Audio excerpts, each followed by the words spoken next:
Esta letra hace alusión a justamente lo que pasa cuando se oye este canto, ¿no?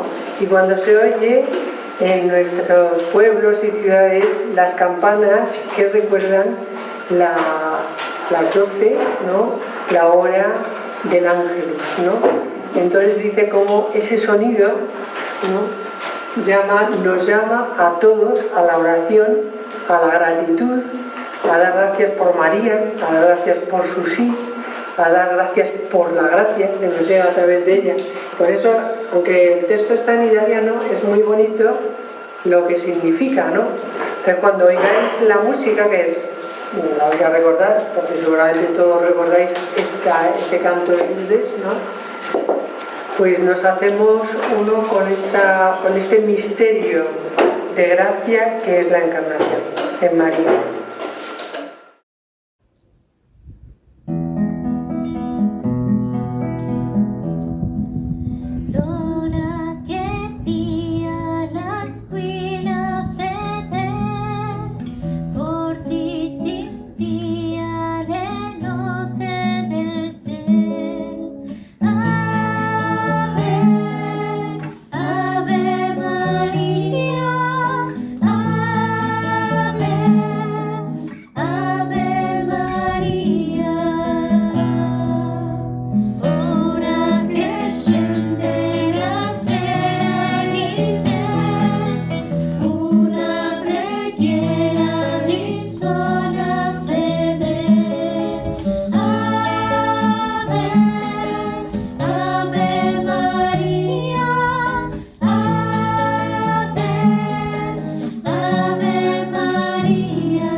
Bueno, pues que esta canción, esta música nos recuerde el momento que vivimos, ahora justo desde las 12, ¿no? Momento de la encarnación, y así comenzamos con la llena de gracia, ¿no? Con María llena de gracia. El título de mi intervención es La plenitud de la gracia, Jesucristo.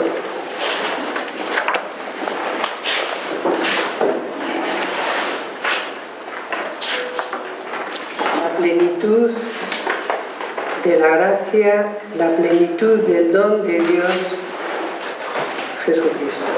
¿De acuerdo? Complementa la charla anterior, que es la de Gonzalo, sobre la gracia, y yo comienzo con estas palabras. En el principio era la gracia.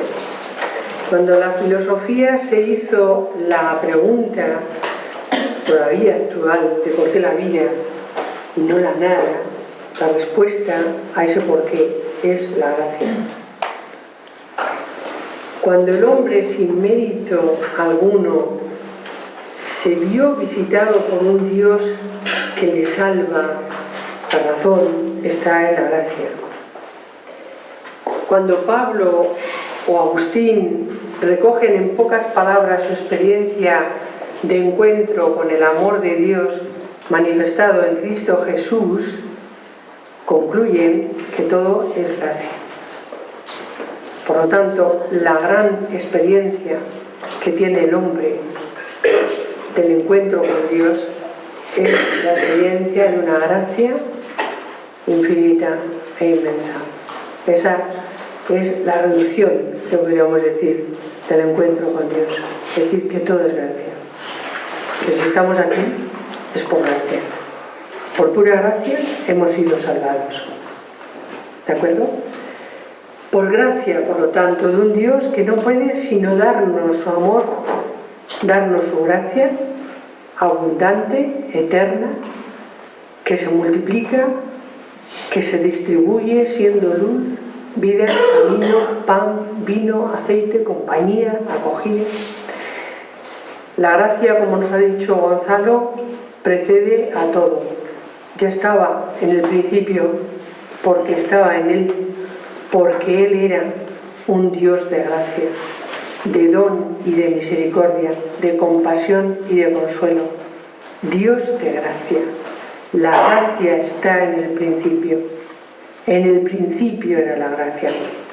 Por eso, si esto es así, la historia de la salvación realmente es un itinerario de gracia en gracia, hasta llegar a la plenitud de la gracia en Cristo Jesús. Vivimos, por lo tanto, la vida es un itinerario de gracia en gracia. Reconocer este itinerario y reconocerle en su plenitud, que es Cristo, es la vida cristiana. Pero es el destino de todo hombre. Reconocer este itinerario de gracia en gracia. La gracia no es otra cosa sino el amor de Dios manifestado en Cristo de forma incondicional e insuperable. Un amor que es transitivo, es decir, que se da, que no se guarda para sí, que constituye al mismo Dios y que se comunica a sí mismo sin ningún tipo de reserva. Solo un amor así, un amor de gracia, un amor gratuito, ¿no?, sin sombra de mezquindad, ni de interés, ni perversión alguna, sin malicia, puede transformar la vida del hombre. Por eso, la vida misma de los santos es un revelador del amor que ha sido capaz de transformarles. La vida de los santos es el catalizador. Mirar a Cristo y mirar en Cristo al hombre que en Él se encontró es el modo de percibir la gracia. La gracia de Dios es Jesucristo. En la teología del Nuevo Testamento todo confluye en un centro aglutinador indiscutible, que es esta gracia de Dios en Jesucristo. Todo el Antiguo Testamento, todo lo que podamos leer en el Antiguo Testamento remite a esta plenitud de gracia que es Jesús, ¿de acuerdo? Remite a Él. Todas las palabras que hemos oído, como se ha llamado a Dios Padre en el Antiguo Testamento, es decir, todo el Hanan, Gen, Gesed, Emet, Rahamim, todo lo que significa misericordia entrañable, materna, fidelidad, confianza, justicia, todo lo que el Antiguo Testamento nos había dicho del Padre, todo absolutamente está recogido en el Hijo. Y de eso también podemos decir que si el Hijo recoge todo lo que del Padre se ha dicho, lo que recoge siempre es un amor que es relación. Es una gracia que se otorga, que se da, que siempre está en relación con otro. No está hablando de un Dios, ¿verdad? Un Dios que tiene la gracia en sí y para sí, sino que es entrañas de misericordia, que es compasión para otro, que es justicia para los que no le hará justicia nunca al mundo. Por lo tanto, podemos decir que la gracia en Jesucristo revela la gracia que es Dios Padre y la gracia que siempre, siempre será y hablará de lo relacional de Dios. De que Dios es un Dios que se ofrece, que se da en misericordia. Yo me gustaría hablar de esta gracia en plenitud de Cristo, pero me gustaría hacerlo a través de testigos, ¿no? Y así lo voy a hacer. Voy a hablar de los que han recibido a Jesús, ¿no? Para que nos sintamos nosotros también en ese corpus, ¿no? En ese protagonismo, ¿no? De haber recibido, como lo han recibido otros. Hace poco me comentaron, ¿no?, que aquí en la comunidad habían reflexionado sobre una gran escultura que seguramente recordáis todos, que es el Elogio del Horizonte, ¿no?, que está en la ciudad de Gijón, ¿no?, obra del escultor Eduardo Chillida, ¿no? El Elogio del Horizonte, ¿no?, está en un monte, en el monte, me parece de Santa Catalina, se llama, ¿no? Es una obra de Chillida en los años 90 y es una obra que ha tenido muchas críticas, como es normal, ¿no? Pero es impresionante. ¿Por qué traigo a colación esta obra? Si la recordáis, es una gran estructura de hormigón arquitravada, es un arquitrabe, es un cuadro, ¿no? Es un cuadrado. En la parte frontal está en el monte Santa Catalina, y luego en la parte de arriba hay un círculo, ¿no? Semeja como un gran ventanal hacia el horizonte, y ese ventanal es arquitravado, tiene ángulos, y un ventanal hacia arriba, y ese ventanal es circular, ¿no? Porque el cielo no se puede ver con ángulos, no tiene ángulos. Y cuando lo vi por primera vez, hace muy poco, hace como 4 o 5 años, ¿no?, tuve la oportunidad de ir a Gijón, pensé que nosotros los hombres vemos así la vida de Dios. La inmensidad la vemos en un cuadrado, lo que somos nosotros, ¿no?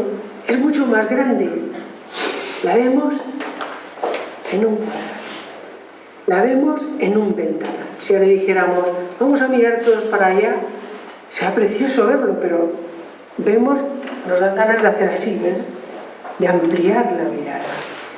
La gracia es mucho más. La vida consiste en ir acercándose a ese cuadrado, ¿no?, y ir viendo la inmensidad. Ser capaz de atravesar ese marco de hormigón que es la vida, ¿no?, hasta llegar a ver el horizonte pleno. Y entonces estallar verdaderamente en un elogio del horizonte. Esa es la vida. Y esa también es la vida eterna.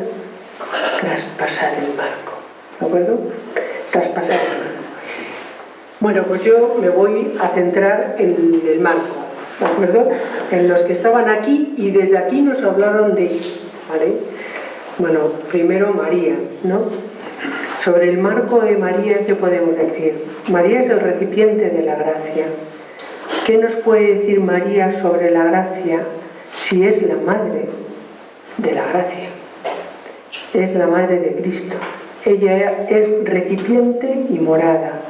La morada de Dios entre los hombres, como será la Iglesia, la tierra de la promesa, Tierra del cielo, dirá un himno precioso, ¿no?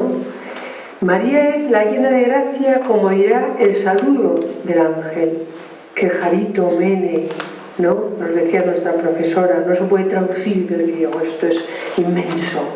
La plenitud de la gracia en María, la plenitud de la gracia es Cristo. En un marco tan pequeño, con ángulos, la plenitud de la gracia dentro está en María. En ella ha estallado el barco. Ha estallado. Por eso el sello marial, que tiene todo seguimiento de Cristo, lleva al mundo a una luz clara. Dota a este mundo de puntos a veces tan opacos, tan esquinosos, ¿no? De una transparencia, de una claridad, de una luminosidad, verdad, que revelan al Dios que llevan dentro. Los hombres de gracia, las mujeres de gracia, revelan esta luz, esta claridad. Bueno, pues esta es la experiencia que se inicia en María como portadora de Dios, Theotokos, llena de gracia, que Jarito Bene, ¿no? Y que para nosotros es nuestra referencia. María es la primera que nos habla de la gracia. La primera que sin hablar nos habla de la gracia. La gracia contada desde la plenitud de la gracia, que es el acontecimiento de Cristo, sería repasar todos los evangelios. Si nosotros tenemos en la primera, en María, la contemplación de la gracia marial, ¿no? Que debemos contemplar en nuestra vida porque estamos llamados a vivir esa gracia marial, estaríamos llamados a vivir todo el acontecimiento de Cristo, todos los evangelios, ir repasando esta Pascua de gracia que son los evangelios. Los evangelios nos cuentan el paso de Jesús por la vida. Pasó haciendo el bien, pasó derramando gracia, dirá San Juan de la Cruz, pasó por estos sotos con presura y llenos los dejó de su hermosura. Y hermosura es la forma de la gracia, ¿de acuerdo? Por lo tanto, sería repasar toda la vida de Cristo como acontecimiento de misericordia, de encarnación de la gracia, de donación de la gracia, de bondad, de verdad, de amor sacrificial, de entrega absoluta. Pero no me voy a detener en Jesús. Quiero verlo a través de los ojos de los que se encontraron con él. Y voy a hacerlo primero a través de Pablo. A través de Pablo. Para Pablo, la gracia es la iniciativa absoluta de Dios que nos ha comunicado su amor infinito en la vida, muerte y resurrección de Cristo. La gracia es el centro del querigma, ¿de acuerdo? Haber recibido el querigma, comprender que somos, gracias a la vida, muerte y resurrección de Cristo, esta es la iniciativa absoluta de un amor, ¿de acuerdo? ¿Qué supuso, para comprender la gracia recibida por Pablo, qué supuso la conversión? La conversión suya de Pablo fue la conciencia íntima y personal de que la ley no podía llevarnos a la salvación, por mucho que para el pueblo judío fuera el camino hacia ella. ¿Por qué? Porque era un camino intransitable, un sendero sinuoso, escarpado, una cuesta tan inclinada y ascendente, pero cuya pendiente hacía caer al hombre. ¿Comprendéis esto? Es decir, era realmente un camino hacia arriba, ascendente, pero cual el hombre por sí mismo no lo podía transitar. Su verticalidad misma le hacía imposible. La imposibilidad de ascender a través de la ley suponía la caída inevitable, la imposibilidad de salvación. Era encrespada la subida. No puedo más, caigo. ¿De acuerdo? Era un ascenso sin escaleras, una rampa. ¿En qué consistió, por lo tanto, la gracia de la conversión de Pablo? En un encuentro cara a cara con la gracia, con lo que él no contaba. Él contaba con la ley y con sus fuerzas, pero le apareció la gracia al mismo nivel, de frente, no en lo alto, ya caído de un caballo. ¿Qué consistió esta conversión? ¿En que él iba al encuentro de uno para alcanzarle y darle muerte o castigo? Y fue alcanzado por aquel a quien Pablo perseguía hasta derrotarle y hacerle pasar de la muerte a la vida. Pablo pretendía la muerte de quien perseguía, y le alcanza la gracia y le da la vida. ¿Habéis visto? ¡Qué antítesis! Ser alcanzado por la gracia. Esta es la clave de Pablo. Ser alcanzado por la gracia. La gracia es esta irrupción de Dios en la vida del hombre que se aleja de Dios o que cree serle el más fiel de todos. Y Dios irrumpe nuestros caminos, los interrumpe por ser solo los nuestros y porque tantas veces son caminos erróneos. Es muy difícil explicar esta irrupción de la gracia de Dios en nuestras vidas. Es muy difícil. Pero que Dios irrumpe e interrumpe, sí. Sí. ¿Sí o sí? Sí. Irrumpe. La conversión es un fenómeno místico, una experiencia mística de encuentro con Jesús en persona que transforma la vida. Es una irrupción transformadora. De perseguidor lo convierte en seguidor. Del que está en el centro de la actividad de manera violenta y agresiva, a descentrarlo y seguir a otro. Nos hace tocar nuestra indigencia, nuestra debilidad, nuestra impotencia y pone la vida en sus manos. Es un cambio total. Traigo a la memoria aquí a dos personajes. André Frossard, que seguramente lo conocéis, su historia de conversión, ¿no? El hijo de uno de los grandes comunistas franceses, ¿no? Más descreído, no conocía ni el Padre Nuestro. Tiene un amigo que es creyente, el amigo, lo cuento así. Tiene un amigo que es creyente y le pide un día que le acompañe porque tiene que ir a una iglesia y tal, el amigo tarda, él está esperándole en el coche, se cansa de esperar y entra en la iglesia. En la iglesia está el Santísimo expuesto y dice que él nada más abre la puerta, mira hacia donde está el Santísimo expuesto y una luz cegadora le hace caer de rodillas.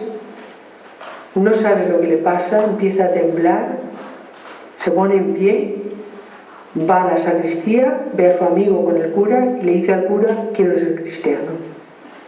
No sabe lo que está diciendo. ¿Quién explica eso? ¿Quién explica la gracia que tuvo Zaqueo? Baja, Zaqueo, que yo quiero estar en tu casa. Vete, tu hija vive. Estaba dormida. Talita cumi, despiértate. ¿Quién explica eso? ¿Cómo explicar tanta gracia? Así, las conclusiones de este encuentro de gracia en Pablo es que tú eres transformado en tus propias búsquedas Porque tú eres el buscado por Dios. Tú que te crees ser el protagonista, no lo eres. El protagonista es la gracia. Él se anticipa. Tú no lo esperabas. En un pobre albergue del camino. No lo esperábamos. Que lo que persigues no se alcanza, sino que uno se encuentra alcanzado por ello, porque la verdad que anhelamos, el amor, la belleza, no se conquista, no se es dada, como nos ha dicho Gonzalo esta mañana. Y Agustín y Pablo unirán sus voces para decir qué tienes que no hayas recibido. Y ese es el cristianismo. Reconocer que todo es gracia. Que el que está hablando contigo, que se te da, Saulo, Saulo, ¿por qué me persigues?, se te ha dado desde siempre, de manera continua e incondicional, que se da desde siempre en todo el orbe, a toda criatura, y a ti hoy especialmente. Saulo, Saulo, ¿por qué me persigues? Solo nuestra resistencia, nuestra ceguera, nuestra incapacidad por ser criatura limitada y tantas veces torpe nos ha llevado a no verlo, a despreciarlo, pero la gracia está aquí, ahora mismo está aquí.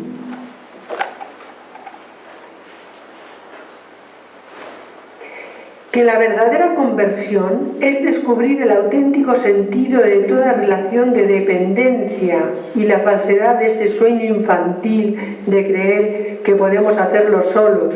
Nosotros solos cogemos un caballo y vamos detrás, que no nos bastamos a nosotros mismos, que necesitamos de su gracia porque somos criatura de gracia. Pelagianismo que nos persigue, nuestra inmadurez espiritual, a veces somos incapaces de quitárnoslo de encima. ¿De acuerdo? Por lo tanto, la conversión de Pablo, le llevó a comprender la gracia como plenitud, que no era otra cosa que ser para siempre de Cristo, porque ha sido llenado del Espíritu Santo. Dirá Ananías: hermano Saulo, el Señor Jesús, que se te apareció en el camino por donde ibas, me ha enviado para que recibas la visita y seas lleno del Espíritu Santo. ¡Qué jarito mene! Tú también, Pablo, tú que eras perseguidor por María. Tú, Pablo, poned nombre detrás de Pablo. Has sido llenado del Espíritu Santo. ¿De acuerdo? Esta es la gracia. Por eso la caída del caballo es una imagen, es una realidad. Es que el camino no es así, ¿sabéis? Es que el camino lo lleva Él. ¿De acuerdo? Caemos de un caballo, no es una verticalidad, no es una perfección ganada a pulso, como pretendía Pablo, ¿no? Es dejarse llevar por otro. ¿Sabéis cómo sale, no? Pablo de este acontecimiento ciego. Le tiene que llevar otro, ¿no? Ciego, durante muchos años, además, ciego, ¿vale? Manso, agarrado a una mano, a otro. Nosotros normalmente bebemos la gracia a sorbitos, a veces sin darnos cuenta siquiera de que ese todo es gracia en el que somos, nos movemos y existimos. Lo bebemos a sorbitos, como el champán. Como el champán. Y otras veces experimentamos inundaciones de gracia que añaden un plus a lo que cotidianamente vivimos, y esto es más fuerte, nos arrebatan del mal, del pecado, de la muerte en el que estábamos atrapados. Son inundaciones de gracia que devastan la vida de pecado y arrasan tierras prostituidas en las que vivíamos. Y como un fuerte río nos coge y nos arrastra, nos saca de raíz. Este árbol de raíces profundas lo arranca este río, este viento, y nos lleva toda la gracia, a sorbitos, a caídas de caballo, a inundaciones de gracia, y siempre inexplicable. ¿Vale? Pablo vivió esto. Al final no le queda más remedio que decir todo es gracia. Y de decir, nadie me podrá quitar y arrebatar del amor que he conocido a través de Cristo Jesús. Nada ni nadie, dice el cosmos, todo conjuntado no lo podrá arrebatar. Juan. De Juan solamente me detengo en un paso del prólogo y en un paso de Nicodemo, ¿vale? Pero todo el Evangelio de Juan es un Evangelio de gracia. Todo él, todo él. En el principio era la palabra, en el principio era la gracia, que he dicho yo también al principio, ¿no? Gracia en Juan está ligado a palabra, a vida y a luz. Palabra, vida y luz, que habla, por lo tanto, fijaos, de creación, de encarnación y nacimiento. ¿De acuerdo? Si para Pablo la gracia era vivir en él, vivir ya para él, vivir en Cristo, esa es la gracia para Pablo. Para Juan es nacer en él, nacer de él. Ese es Juan. Vivir para él, nacer de él. Por lo tanto, cuando dice la palabra es acogida, ¿no?, por la fe, y siendo acogida nos hace hijos, ¿no? Dice, vino los suyos y los suyos no la acogieron. A los que recibieron los hizo capaces de ser hijos de Dios. Esta es la gracia que nos viene de nuevo, que habla de nacer, de ser hijos de nuevo, ¿no? Por eso, cuando hablará a Nicodemo, ¿no?, hablará de Jesús, que es la plenitud de la gracia, ¿no? La plenitud de la gracia habla a Nicodemo, a este hombre nocturno que todos somos, que aún no nacemos, que no hemos recibido la plenitud de la luz. Cristo, la gracia, se le presenta como un nuevo nacimiento, porque realmente la gracia viene del bautismo, de que somos hijos en el Hijo, nacer de Jesús mismo, nacer con Jesús. Le hace una propuesta, por lo tanto, radical, nacer de nuevo. Pero ¿cómo se puede nacer de nuevo? Esto que Juan es tan bonito, los malos entendidos, ¿no? No se puede volver otra vez al seno materno.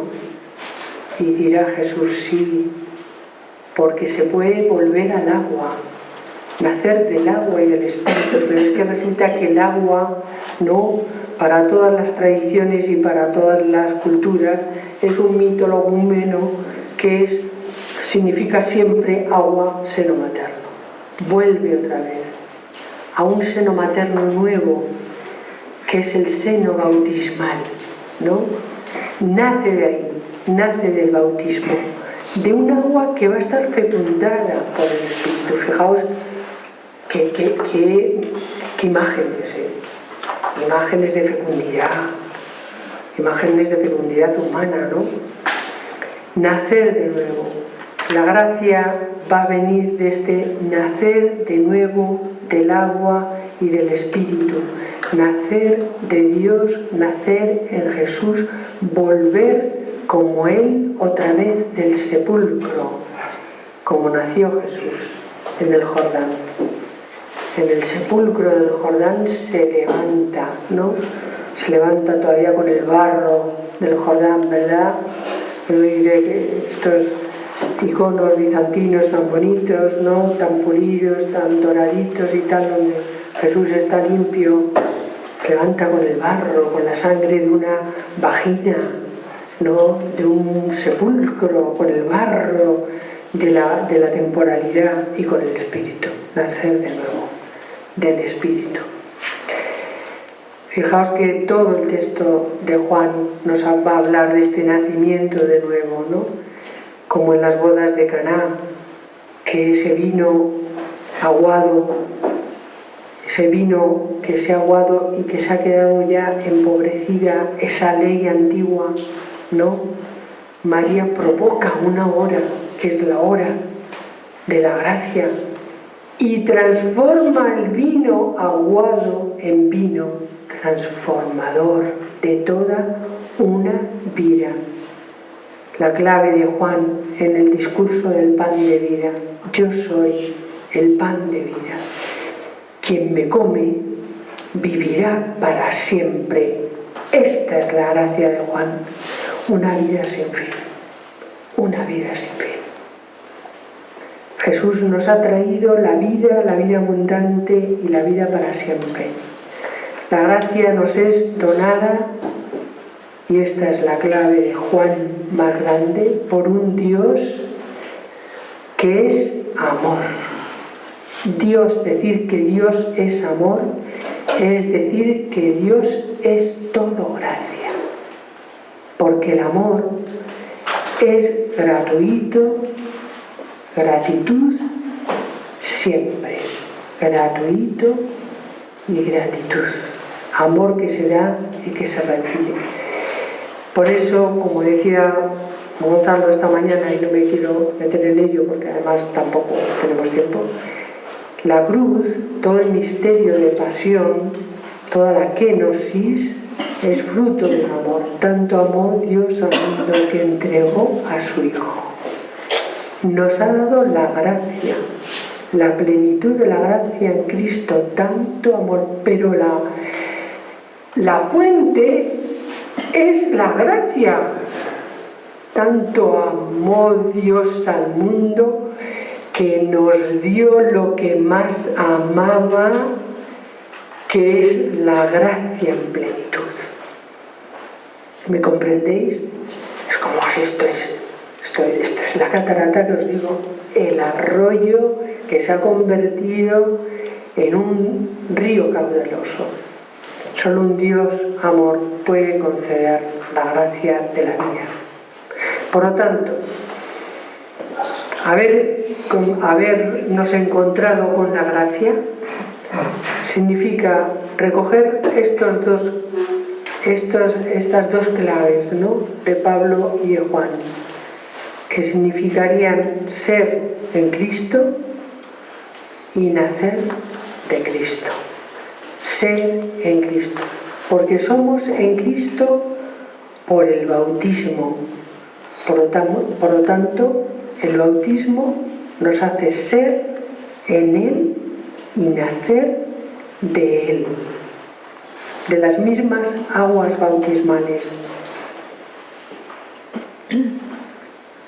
Este bautismo que perdona, que deja atrás un camino equivocado, que aborrecemos y que al ser nuestro pasado no puede determinar nuestro futuro.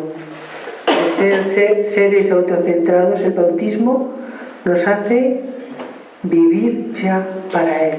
Ya no vivo yo, es Cristo quien vive en mí.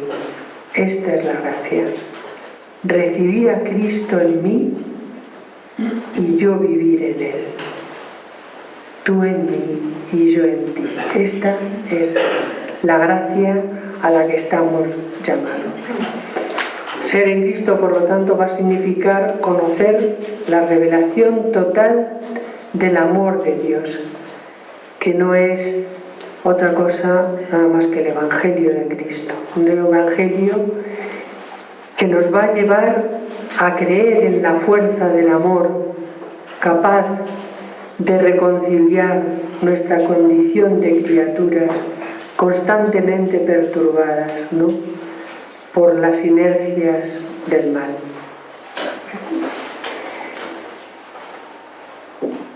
Como Cristo preferiremos antes morir que matar, y rechazaremos toda cruz como expresión de un crimen, pero la amaremos si su aceptación en el amor significa la victoria definitiva sobre el mal. El amor de Dios manifestado en Cristo Jesús desenmascarará nuestras tentaciones y todo mal para que engendremos el bien.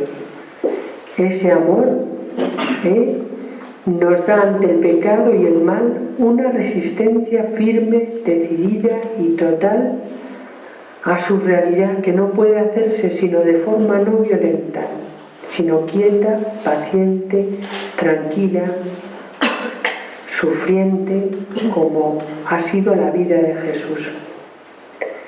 Porque esta era la cruz, la resistencia activa de quien se niega a engendrar el mal y quien se pone toda la vida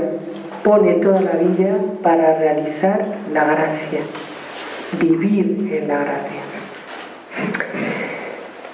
Resumiendo, ¿no?, si somos criaturas de Dios, Él nos llama a ser sus hijos y alcanzar esa mayoría de edad, es decir, hacer posible que su designio de amor se cumpla en todos nosotros, y así se cumpla en nosotros lo que el bautismo celebra y significa que es el inicio de la salvación, el desbordamiento en la criatura del amor de Dios, una superación reintegradora, una nueva generación.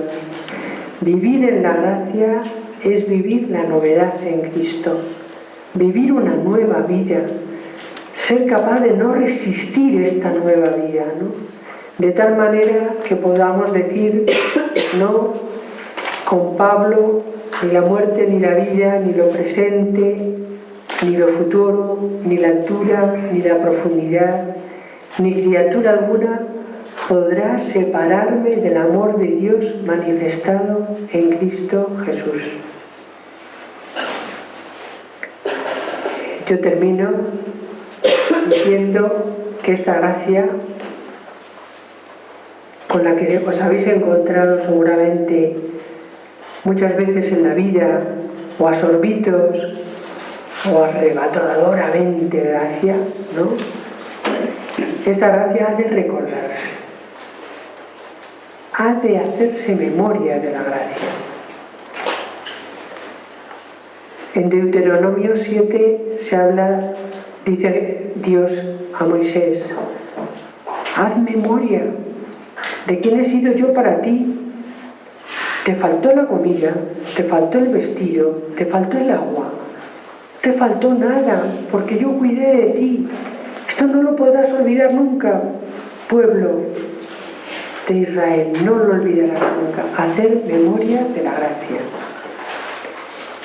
Segundo, la gracia tiene siempre una expresión propia. ¿Sabéis? Que es la bondad, la belleza, la unidad. De esto también nos ha hablado Gonzalo.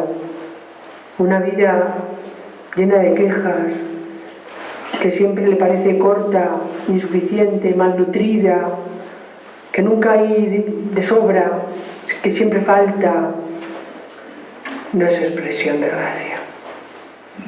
La gracia tiene esta expresión propia de un mundo nuevo, que es reconocible, visible, que tiene una estética, un orden, un resplandor, una luminosidad, un gozo, una dicha, una bienaventuranza sobreabundante, pese al dolor, pese a la batalla, pese a la muerte. Y tercero, hay que respirar gracia, bondad, libertad, confianza, ternura, compañía, fortaleza. Esto es un quehacer diario. No podemos estar continuamente escuchando el telediario a nuestros políticos. Bueno, esto es una broma, ¿no? Pero ¿De qué me nutro yo? Yo hay con personas que me pongo a hablar y lo primero que me sacan, ¿qué te parece este país? Oye, ¿qué te parece la nueva ley? ¿Qué te parece esto del sí es sí, el no es no, el tal? Nos nutrimos de desgracias. ¿Me explico? Y no digo con esto que no haya que estar en ello. ¿Me explico? Pero si sobreabundara la gracia, si verdaderamente respiráramos gracia, libertad, confianza, palabra de Dios continua para responder a este mundo que solo tiene palabras oscuras a veces, iluminaríamos más. Respirar la gracia de los sacramentos, de la oración, de la caridad. Respirar. Comulgar con la gracia. Ser reconciliados por la gracia. Y como último, y porque hoy se lo merece, ¿no? Pues poner los ojos en la Madre de la gracia. Si Jesús es plenitud del don, María es el recipiente de esta plenitud del don. Es inexplicable. El marco este de Chillida se ha hecho añicos, por más que fuera de hormigón armado, se ha hecho añicos. Y ha aparecido a través de María el horizonte. ¿Me explico? El elogio del horizonte a través de María. Hemos traspasado el dintel, se ha quedado atrás y vemos el horizonte de gracia.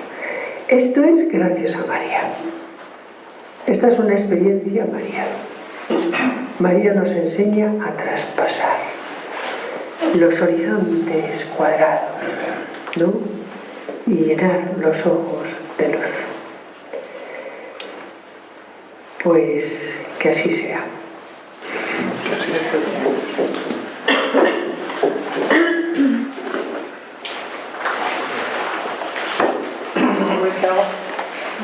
Como esta hora, no sé cuándo comemos, ¿no? O cuando rezamos. No estaría mal, ¿no?, que en este tiempo que tengáis, o cuando sea, porque el Espíritu Santo, si no te coge ahora, ya te digo que interrumpe luego cuando sea, ¿no? Recoged esto, ¿no? Esta gracia que es Jesucristo a través de los ojos de tantos que verdaderamente se han encontrado con Él y nos lo han revelado también. Él reveló al Padre y los santos nos han revelado al Hijo, y las personas que conocemos revelan esta gracia cotidianamente. Entonces escuchad a Pablo, escuchad el Evangelio, volved a este ser en Cristo a través de una criatura nueva, ¿no? Este nacer de nuevo. ¿Cómo es posible? Haced la pregunta, pero naced. No nos quedemos en la pregunta de Nicodemo, ¿no? Pero ¿cómo se puede ir otra vez? Haz el favor de acudir otra vez al agua, al Espíritu, a la Eucaristía, a la Iglesia. Haz el favor de querer nacer y no te quedes ahí en un parto que no llega a ser. ¿Me explico? Querer nacer por gracia. ¿De acuerdo? Yo os dejo esto y que María haga lo demás.